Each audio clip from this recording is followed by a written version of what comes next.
Welcome to our channel. Today we how to transfer a 529 plan to another provider with Upromise, full guide step by step clearly.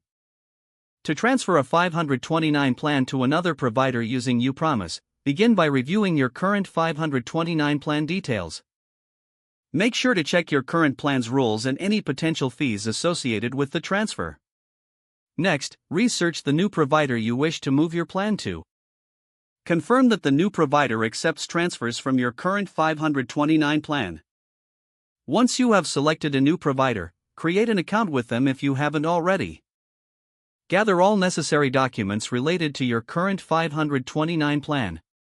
Visit the Upromise website and log into your account. Navigate to the section for transferring 529 plans. Fill out the transfer request form provided by Upromise. Ensure you provide accurate information from your existing plan in the transfer request. Submit the transfer request form to Upromise. Next, contact your current 529 plan provider. Request a transfer out form or process directly through them. Make sure to follow their specific instructions for initiating the transfer. Provide any additional documentation required by your current plan provider. Once your request is submitted, monitor the status of your transfer. Keep in touch with both Upromise and your current provider to facilitate the transfer. Once the transfer is complete, review the details of your new 529 plan account. Confirm that all funds have been accurately moved to the new provider. You may also want to update any automatic contributions to your new 529 plan account. Lastly, take some time to familiarize yourself with the features of your new provider. Congratulations, you have successfully transferred your 529 plan with Upromise.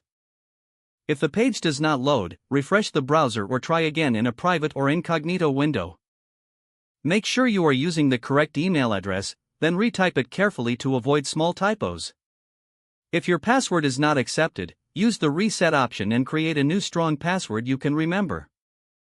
Check your spam folder for verification or security emails, then complete any requested confirmation steps.